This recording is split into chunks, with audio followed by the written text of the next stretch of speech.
One of my favourite things to see when reviewing a game based on a Cartoon Network or Nickelodeon show is a developer taking an extremely specific genre of game and putting their own spin on it. The Steven Universe Light trilogy taking the Paper Mario formula and making it their own was so unique. And while things like Dexter's Laboratory Disaster Strikes, Cartoon Network Battle Crashes, and Rocket Power Zero Gravity Zone aren't exactly amazing games, they are extremely interesting to analyse. This was the exact idea that mobile developer Macrospace took into their creation of Dexter's Laboratory Security Alert for Java phones. Released in 2006, Macrospace seemed to have inspired confidence in Cartoon Network as they'd previously made Courage the Cowardly Dog Haunted House, which I've also reviewed. That was a pretty straightforward wave shooter. Security Alert instead ups the game a fair bit. The inspiration for this little mobile title is Bomberman. Anybody who has played the classic top-down entries in that franchise will immediately notice the similarities. Even non-fans of the franchise will recognise it based on all of the, well, bombing that's going on in this game. Security Alert starts off with a simple premise, one that's been used for previous Dexter games too.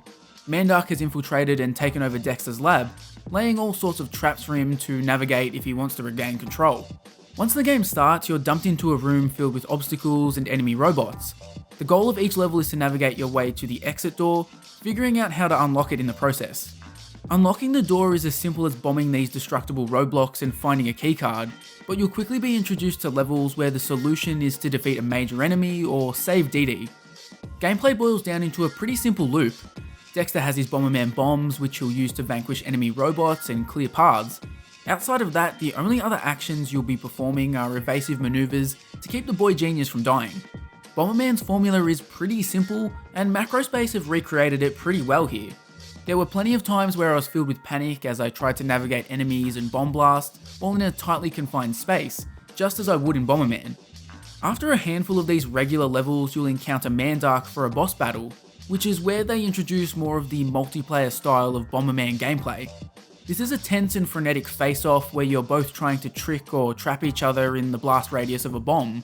It's great fun, mostly because the inspiration for this gameplay has already well and truly been established as a blast. Pun intended. Simply destroying obstacles in your way and avoiding enemies would get boring pretty quickly, so you almost instantly get an introduction to some different mechanics. The teleporters are one of these. Levels will have these scattered about, requiring you to jump into them to reach areas inaccessible by simply walking. It adds an extra layer of strategy to levels, particularly when you have to keep in mind that an enemy could be lurking right outside of the teleporter you're heading to. While the difficulty ramps up, the game also gives you increased power so the fight doesn't get too lopsided.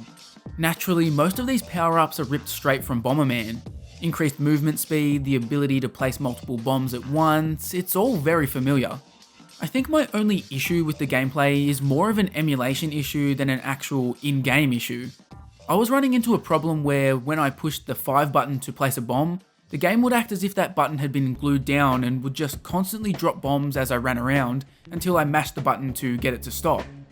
This was super frustrating and didn't actually happen all of the time, it was quite sporadic, and I think it was just a typical goof of emulation because the GameSpot review I found of this game, which actually gave the game a 7.2 by the way, it doesn't mention it at all. I think it's important to bring up though because in 2021 it's the only way to experience the game.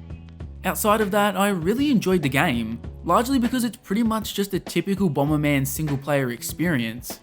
Where the game really falters is in its structure. While Security Alert feels like a typical single player game, Macrospace has structured it like an arcade game. This arcade structure works really well for something like their Courage game because that's entirely designed around chasing high scores. While Security Alert does have a score that ticks up, it's hardly the appeal. The appeal is successfully navigating to the end of a level. You start your run with a few lives and once you lose them, it's game over. Time to start from the beginning, buddy.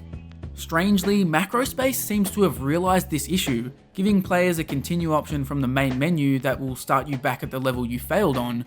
However, this is massively flawed. You continue with whatever amount of lives you had stored up at the beginning of this level, meaning you'll likely be restarting the level over with 1 life. This puts you into an annoying loop where you'll die, have to quit out through all of the high score leaderboard nonsense, and then start the level over. Additionally, beating levels in 1 life is pretty tough later on.